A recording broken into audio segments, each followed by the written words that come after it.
Bonjour et bienvenue à cette seconde vidéo sur la Nexus 7. Alors, cette vidéo aura pour objectif en fait de discuter un peu, de discuter, voilà, de faire un petit monologue sur la Nexus 7 pour parler un peu de mon expérience au bout de 4 mois d'utilisation, parce que ça fait déjà 4 mois que je l'ai, et de voilà, de dire un peu mon impression, mon utilisation, on va dire en général.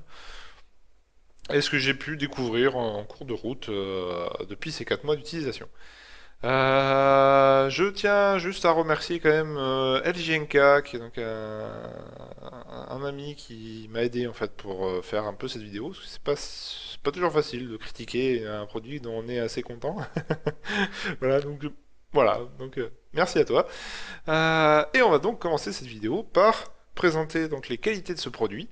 Alors, la Nexus 7 a quand même une... Comment dire? C'est un très bon produit sur l'autonomie.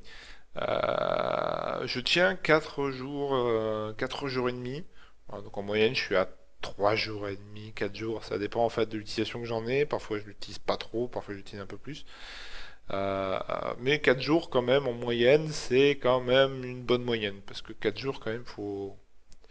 C'est quand même long hein, par rapport à ce que je suis habitué. Hein, parce que j'avais mon HD2, c'était tous les 24 heures, voire tous les 12 heures.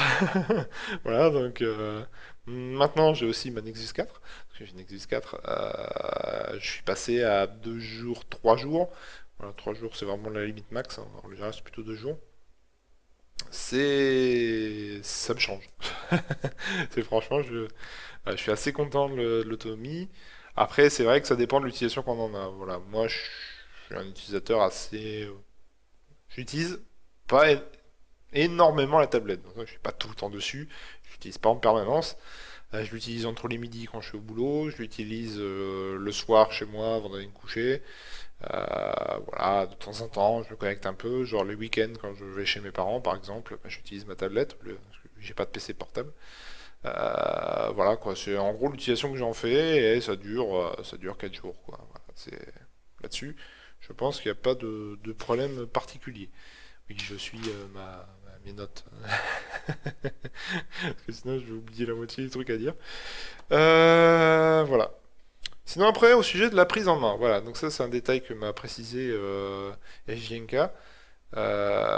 C'est donc elle a une bonne ergonomie. Alors lui qui l'a testé aussi des tablettes de 10 pouces, moi j'ai pas eu trop l'occasion d'en tester, mais c'est vrai que même d'après ce qu'on peut imaginer quand même, parce que voilà. Ah oui, attendez, on va basculer sur le mode de vue. Hop. Voilà. Donc comme vous pouvez le voir, et que j'avais déjà plus ou moins parlé indirectement, c'est que c'est une tablette qui est à une forme adaptée. Voilà, je pense que 7 pouces, c'est l'idéal, dans le sens on peut toucher facilement à différents endroits, même, voilà quoi. On n'a pas besoin de faire de gros mouvements ou de se tordre le poignet pour essayer de faire ce qu'on veut, quoi. Là, tout était accessible rapidement. Même là, on sent que ça a été fait pour, quoi. Parce que le volume est accessible ici, là, voilà, c'est-à-dire vous regardez une vidéo, vous voulez monter, descendre le volume, vous pouvez faire ça directement à partir de l'interface. Oui, donc c'est le déverrouillage via la webcam, vu que c'est la seule utilité que j'ai trouvée. Bon, en dehors de Skype, je suis d'accord, mais voilà. Euh, Là-dessus, je pense que plus gros, bon, faut en avoir l'envie. Je pense qu'il faut en avoir l'utilité. C'est vrai qu'après, ça reste l'image. Au bout d'un moment, on peut pas avoir l'avantage du 7 pouces et une image de 10 pouces. Hein. Normalement, voilà, on peut pas. Taille d'écran, c'est la taille d'écran. Donc, mais je pense que c'est un bon équilibre. On n'a pas une grande image, mais au moins on peut l'utiliser facilement. Voilà. Sinon après, que dire? Oui, c'est vrai, sur l'espace de stockage. Euh, Personnellement, j'ai quand même du mal à le remplir. Parce que même en l'utilisant parfois comment dire, comme clé USB pour stocker des gros fichiers, etc. Bah au final, plutôt une quantité plus que des gros fichiers. Au final, je suis quand même sur voilà, donc là je sais pas combien que je suis à 9 Go disponibles. Voilà, après j'ai 2 gigas de fichiers divers. Je pense que vu que donc je dis ça, c'est aussi parce qu'il y a la 32 qui est sortie. Et à vrai dire, j'ai déjà du mal à remplir la 16, je vois pas ce que je ferais avec 32. Bon après, ça reste mon utilisation, vu qu'en fait, je n'écoute pas beaucoup de musique. Les films, je les regarde chez moi plutôt que sur une... Enfin, je les regarde devant ma télé, parce que je trouve que c'est mieux de regarder un film sur un grand écran que sur un machin tout petit. Donc finalement, je l'utilise, c'est pour regarder sur YouTube, aller sur Facebook, surfer un peu, avant d'aller me coucher, au taf, parce que le PC d'une entreprise n'est pas forcément une foudre de guerre. Voilà, c'est... Je pense que là-dessus, on a vraiment du mal à la remplir quand même. Donc après, il faut vraiment avoir une utilisation spécifique, parce que même les gros jeux, ça prend les 2 gigas, mais bon, en général, c'est pas des jeux qui... C'est des bons benchmarks, mais on n'y joue pas beaucoup, donc ça fait que je les ai supprimés, parce que je stocke pas non plus 50 millions de jeux, vu que j'y joue pas. Euh, Enfin, je joue sur la tablette, mais au bout d'un moment, les jeux qui me servent à rien, je les vire. Donc au final, je pense que ces gigas c'est suffisant. Je pense qu'il n'y a pas forcément besoin d'aller chercher plus. Ensuite, que dire en dehors de ça? Mon opinion générale, bon, comme vous avez pu le voir, en tout cas l'entendre, je suis assez content. Je pense que l'interface est agréable, facile à utiliser, assez intuitive, hein, même si j'ai changé quelques trucs, par exemple, là, j'utilise Apex Launcher au lieu du launcher classique, euh, qui m'apporte bon, du visuel, des petites fonctionnalités en plus, etc. Je pense que même la version de base est suffisante en elle-même, hein. Après, vous pouvez aller chercher loin. Ça reste la plateforme Android, donc avec une bibliothèque d'applications gigantesque. Je pense que vous trouverez toujours votre bonheur dedans. Sinon, que dire de plus? Oui, sur la mise à jour d'Android, c'est vrai. Il y a eu la mise à jour donc 4.2 d'Android qui a donc apporté, si je me souviens bien, oui, le multicompte. Ça peut avoir son utilité, voilà, par exemple chacun a son compte. Ouais, là on peut choisir en fait. Bon, moi je suis tout seul, donc j'ai pas pu tester réellement le multicompte. Et en fait, ça permet d'avoir son propre espace. Enfin, chacun a son propre espace. Voilà, ça peut se défendre. Moi, ça m'a un peu posé problème lors de la mise à jour, vu que j'avais. Mais bon, j'en parlerai à la fin de la vidéo quand je parlerai des ROM costumes. Voilà. Quelle autre mise à jour? Oui, Quick Setting. Voilà. C'est décidément, j'allais l'oublier celui-là à chaque fois. Quick Setting. Donc, en plus d'avoir la barre de notification, en fait, on a une seconde barre qui donc permet de régler facilement. C'est vrai que je l'ai déjà montré, mais voilà, c'est Quick Setting. Ça, c'est ce qu'ils ont ajouté dans la 4.2, qui permet donc de d'accéder rapidement à certains paramétrages, que ce soit donc la luminosité, le Wi-Fi, le Bluetooth, l'horloge, enfin les alarmes et le mode avion. Voilà, donc en gros, ça permet d'y accéder rapidement. Pour ceux qui connaissent Cyanogen, en fait, ça fait quelques temps qu'il existe déjà. En tout cas, cette interface existe depuis déjà quelques temps. Voilà, donc ils l'ont intégré, c'est pas plus mal. Voilà, il n'y a pas grand-chose à dire de plus. Ils ont corrigé pas mal de bugs, ils ont optimisé pas mal de choses. Voilà, donc c'est une bonne mise à jour hein, qui a corrigé, on va dire, quelques défauts que j'avais trouvé en fait sur la première version, donc 4.1. Oui, c'était 4.1 qu'on avait sur la tablette au début. Oula. Euh, En fait, je trouvais que l'interface de Nexus 7 faisait trop téléphone. Voilà, en fait, on était sur une interface phablette, si je ne me trompe pas. Voilà, ce qui fait qu'on a un mix entre les deux que je trouvais pas top. Parce que comme vous pouvez le voir, j'ai tendance à l'utiliser en mode paysage et non en mode portrait, parce que je trouve que c'est plus ergonomique en mode paysage, parce que voilà, je trouve que dans l'autre sens, c'est pas pratique. En général, quand tu regardes des vidéos, bah, forcément tu passes comme ça, donc tu es obligé de faire un mouvement pour tourner la tablette. Oui, je suis très économe en mouvement, surtout quand j'ai envie de me coucher.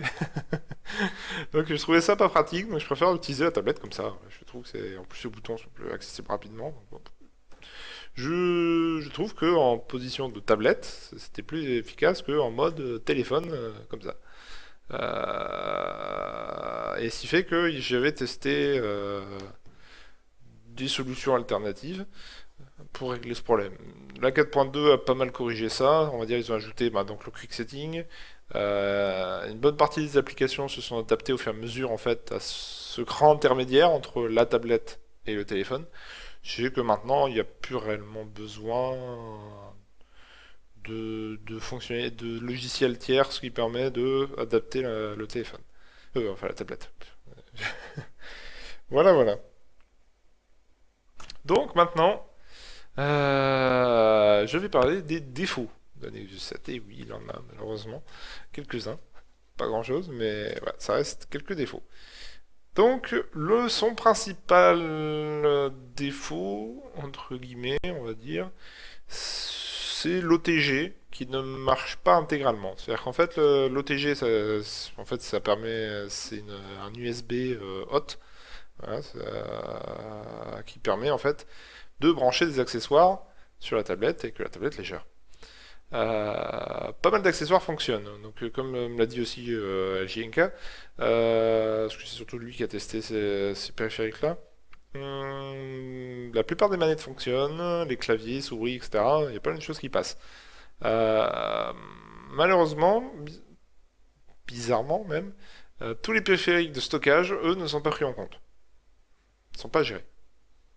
Le fait qu'en plus de ça, il n'y a pas de lecteur carte SD, c'est vrai que on, on peut se demander si ça n'a pas été fait exprès. Mais bon, soit, hein, on va pas dire des choses méchantes. Mais bon, c'est vrai que l'utilité, ça aurait pu avoir son utilité. Moi, perso, j'en ai pas directement l'utilité. C'est vrai que ce qui peut le plus peut le moins, hein. Je pense que ça aurait été mieux de le mettre. Ils l'ont pas mis. Bon, bah, voilà. Sinon, deuxième défaut qui, pour moi, au départ, était assez accessoire, en très accessoire, qui était donc le MHL. Euh, M1, non, c'est MHL, excusez-moi. Qui permet en fait, au même titre que l'OTG, c'est de pouvoir brancher en fait un convertisseur qui permet de diffuser en HDMI en fait l'image de l'écran de la tablette. Il y a 2 mois, je vous avais dit, ça sert à rien. En tout cas, surtout moi en plus, vu que j'ai mon PC qui est branché directement à la télé aussi, donc si sur ma télé, j'en ai vraiment aucune utilité. J'ai plus de fonctionnalités sur mon PC que sur une tablette. Mais c'est vrai que depuis qu'il y a certaines applications qui sont sorties, donc je prendrai l'exemple de XBMC, pour ceux qui connaissent, qui connaissent pas surtout, c'est un media center. En fait, ils ont fait une version bêta d'XBMC qui fonctionne donc sur tablette et qui propose donc une interface Media Center qui se défend pas mal. De toute façon, XBMC est assez réputé pour ça, sur PC et sous Linux. Windows, voilà, parce que ça reste multiplateforme. Et en fait, maintenant, ils ont optimisé donc l'application pour qu'elle fonctionne sur Android. Comme vous pouvez le voir, on va dire, on est sur il marche très bien. Et c'est vrai que finalement, quand je vois ça, je me dis, c'est vrai que finalement, ça aurait pas été bête de pouvoir brancher la tablette sur un écran. C'est-à-dire que vous allez chez des amis, vous voulez par exemple regarder un film que vous avez eu légalement. Pour le regarder avec des amis, mais en fait, on aurait eu juste à brancher la tablette à côté de la télé et paf, on aurait eu une interface digne de ce nom pour un media center. J'avoue que ça aurait été classe. Malheureusement, on l'a pas. Voilà, c'est triste, mais malheureusement c'est comme ça, donc c'est dommage. Mais bon, ça marche là comme ça marche. Bon, c'est vrai que ça n'a pas trop d'utilité sur un écran comme ça, mais c'est vrai que ça aurait été sympa. Voilà. Mais bon, on va dire, c'est un défaut, c'est vrai. Après, ça reste une tablette, hein. On va dire, c'est une fonctionnalité un peu accessoire. J'ai pas acheté une tablette pour l'utiliser en tant que media center. Donc, dans le fond, au final, bon, ça aurait été mieux, mais voilà, tant pis. Sinon, oui, dernier défaut qui a rien à voir avec la tablette, mais qui est plus sur Android, depuis la 4.0.1, le flash n'est pas supporté. Et c'est vrai que quand on dit ça, on se dit ouais, bah, c'est pas forcément grave, hein. Mais c'est vrai que de temps en temps, c'est un peu chiant. Voilà, c'est donc il y a toujours des solutions alternatives si vous bidouillez un peu, mais c'est vrai que pour le commun des mortels, c'est pas possible de le remettre. Voilà, il n'est pas disponible sur le market, on peut pas l'installer. Voilà, il faut autoriser les sources inconnues, il faut l'installer. Après, on n'est pas sûr que ça marche. Il faut suivre les mises à jour. Bon, voilà, il y a tout ce qu'il faut pour qu'on puisse pas l'installer. C'est dommage parce que finalement, il y a encore beaucoup de sites qui fonctionnent en Flash. Voilà, c'est dommage. Il n'y a pas autre chose à dire. De toute façon, ils sont pas tout seuls, hein. Chez Apple, c'est pareil, hein. Ils ont viré le Flash encore plus violemment que Google. Voilà, tant pis. Voilà, en gros, c'est les défauts que j'ai pu voir. Parce que pour le reste, j'ai pas de défaut particulier à donner sur cette tablette. Voilà. Donc, on va finir sur deux points. D'abord, je vais parler en fait de éventuellement quelques petites erreurs que j'ai pu faire la dernière fois dans la vidéo. Donc au sujet de ça. Clic. Donc, il faut que j'arrive à... Voilà, les petits points là, voilà. Je vais dire une connerie, parce que j'ai dit, je crois que j'avais dit que c'était pour tout ce qui était pas gyroscope, mais attendez, il faut que je retrouve ça. C'était le magnétomètre. Voilà, c'est ça que j'avais dit, je crois.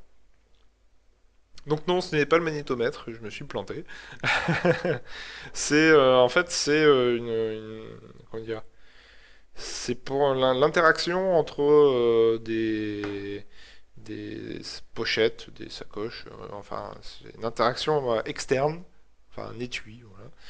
C'est pour une interaction externe avec la tablette.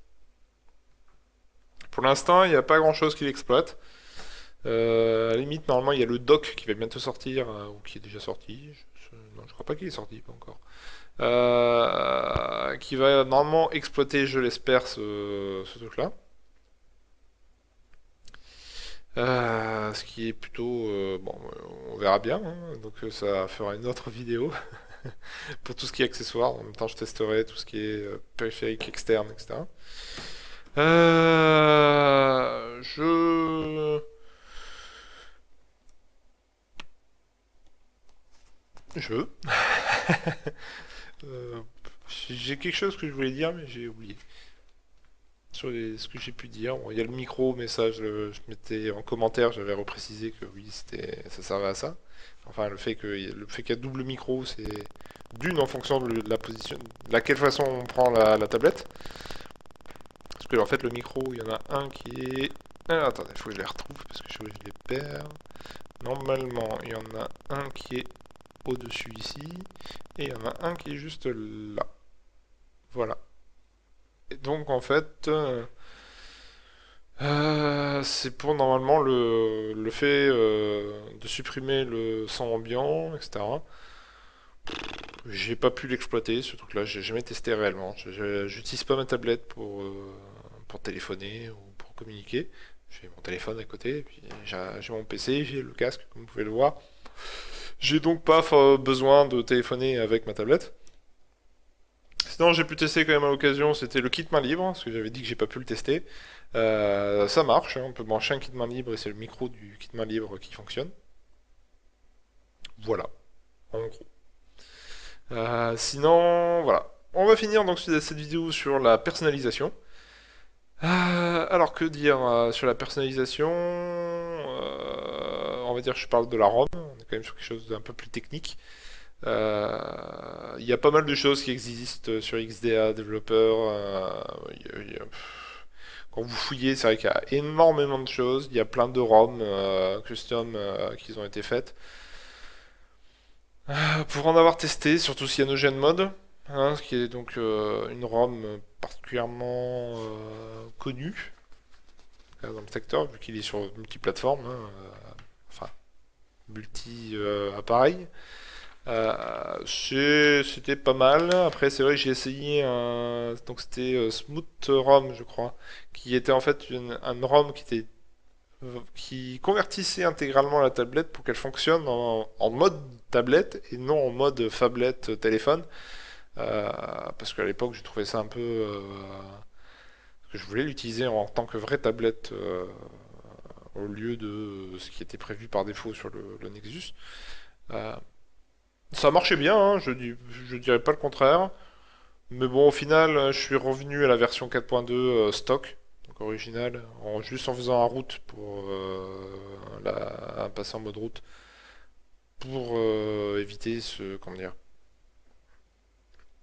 comment dire, c'est surtout pour les backups en fait. Voilà, c'est avec Titanium Backup pour récupérer mes applications, etc. Parce que en plus d'avoir la flemme de les réinstaller, j'ai surtout aussi pas envie de perdre mes sauvegardes. Voilà, parce que j'ai quelques jeux quand même que j'aime bien sur ma tablette, dont je n'ai pas envie de perdre mes sauvegardes. Et ce qui fait que dès qu'on change de ROM, bah, il faut tout virer. Donc ce qui fait que ça m'embêtait un peu de tout perdre. Donc ce qui fait que je route à chaque fois ma tablette. Ce qui est pas forcément des plus compliqué, hein, bon, après, je suis informaticien, donc la notion de complexité est tout à fait relative, hein. Pour certains, c'est incompréhensible. Pour d'autres, c'est le doigt dans le nez. Voilà, c'est là-dessus, c'est à vous de juger si vous vous sentez capable ou pas de le faire. Voilà.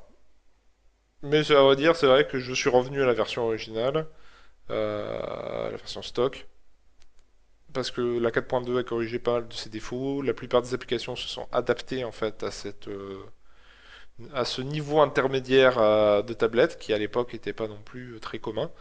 Voilà, ce qui fait que maintenant il n'y a plus trop de problèmes d'interface, ce qui fait que la version originale de tablette se suffit à elle-même. Voilà, voilà, je pense que j'ai fait le tour, hein, je vérifie quand même. Ouais, j'ai fait le tour, voilà, donc c'est bon. Sur ce, bah, en fait, j'ai prévu de faire une prochaine vidéo sur le Nexus 7 qui donc concernera les accessoires. Ce sera pas pour tout de suite parce que pour l'instant, il y a pas, pour l'instant, il n'y a pas réellement beaucoup de périphériques en dehors de tout ce qui est manette, etc. que je testerai aussi. Mais j'attendrai quand même qu'il y a le dock qui sort, de voir s'il y a quelques composants externes qui sortent aussi pour faire des tests, hein, et ouais, je partagerai ça avec vous dès que je peux. Voilà, voilà. Donc sur ce, bah, je vous remercie encore de m'avoir regardé jusqu'au bout, si vous avez suivi jusqu'au bout. Et je vous remercie aussi d'avoir regardé la vidéo précédente, hein, parce que j'ai atteint quand même les 6000 vues, et je suis très content, franchement, ça me fait vraiment très très plaisir. Je m'attendais pas à ça, franchement, voilà, ça me fait vraiment plaisir, et je vous remercie beaucoup. Et j'espère continuer comme ça, avec cette vidéo, avec les prochaines vidéos sur les autres périphériques, parce que j'ai acheté la Nexus 4, hein, qui est difficile à avoir, mais que j'ai quand même eu. Ouais. Voilà. Donc je vais faire un test là juste après, juste après avoir filmé cette vidéo, et vous pourrez la voir juste après celle-là sur YouTube. Voilà. Donc sur ce, je vous dis bonne fête, parce que oui, c'est déjà les fêtes, et bonne année 2013. Voilà. Allez, ciao.